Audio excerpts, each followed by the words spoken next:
Barkanku da kallon tashar ta yi abinka da kanka a wannan lokaci. A yau ina tafiya muku da irin wannan ƙwallon rage gajiya. Zan nuna muku yadda ake haɗa shi. Za ku ga cewa yana da matuƙar kyau sosai. Gashi nan idan aka matsa shi kamar sararin samaniya cikinsa yana sheƙi-sheƙi kamar taurari, sannan akwai wasu 'yan ƙwallo-ƙwallo haka a ciki. Duk zan nuna muku dalla-dalla yadda ake haɗawa. Abubuwan da na amfani da su, na amfani da kwatalin wasa wato slime a turance, da roba da ƙwallaye, sannan na amfani da balan-balan, na amfani da abin sheƙi.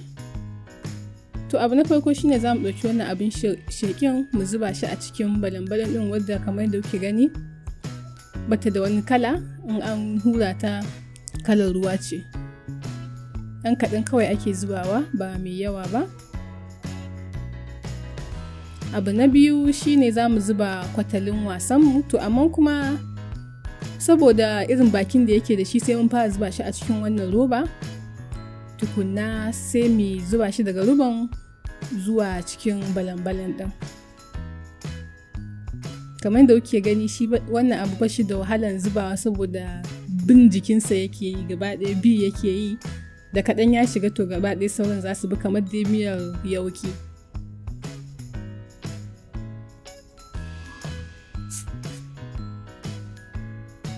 Gashi nan mun gama zuba kwatalin wasanmu a cikin roba. To yanzu za mu zuba shi a cikin kyauran.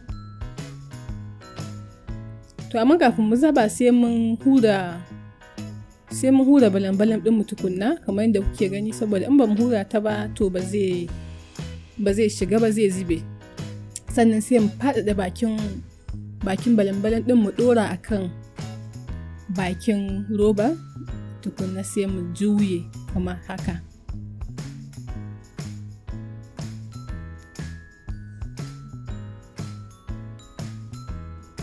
To yanzu mun zuba kwatalinmu wato slime, mun zuba shi a ciki, sai mu cire, mu raba bakin, sai mu ɗan rage iskan da ke cikin balan-balan ɗin kamar haka. Sannan za mu samu abin makale abu haka, mu makale bakin, saboda in muka bar shi haka to zai zube, an yi ba a yi ba kenan. Saboda haka za mu makale shi.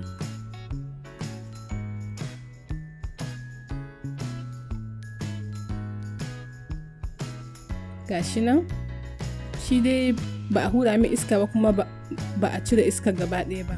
To abu na gaba shine za mu zuba wannan ƙwallayen 'yan ruwa da muke da su, za mu zuba su ma a cikin wannan roba, saboda su ma ba za mu iya zuba su kai tsaye a cikin wannan balan-balan ba, sai dole sai mun zuba su a cikin roban. Wato dabaran shine mu iya zubawa a cikin balan-balan ɗin. To kafin mu yaka shi ma sai mun hura mata iska, saboda in ba mu hura iska ba to wannan ƙwallaye ba su shiga ba. Sannan sai mu kama bakin, saboda kawai iskar ta fita, sai mu faɗaɗa bakin mu ɗora akan bakin roban kamar da yadda muka yi a karon farko.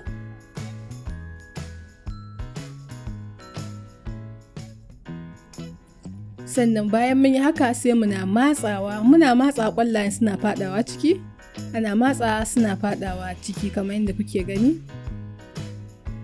To sai dai kuma suna faɗawa cikin, iskan tana raguwa, amma dai duk ba matsala ba ne wannan.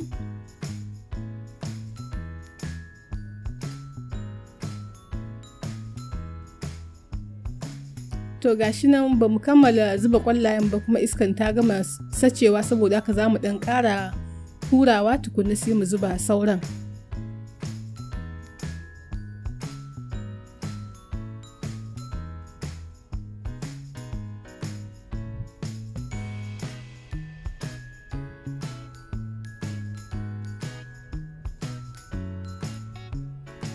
Yau wato gashi nan mun kammala zuba ƙwallayen 'yan ruwanmu.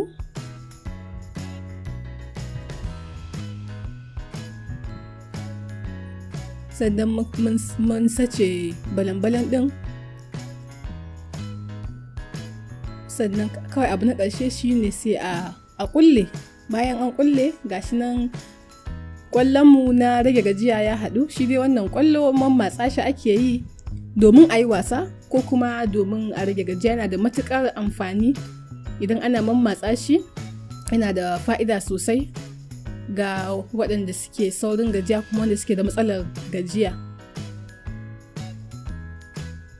To gashi nan dai kamar yadda kuke gani, launin ruwan shanshanbala ne kuma ya yi matuƙar kyau sosai saboda sheƙi-sheƙin da yake daga ciki. Sannan ga launin 'ya'yan ruwan shi ma ya fito daga ciki, da yake ya fito ruwa, ya fito ya yi kyau sosai. To da fatan kun ji daɗin wannan bidiyo. Idan kuna son samun wasu daɗaɗɗen bidiyoyi kamar wannan sai ku biyo mu a wannan tasha. Kafin nan ku yaɗa wannan bidiyo ga 'yan uwa da abokan arziki, sannan ku jinjina mana. Mun gode kuma sai anjima.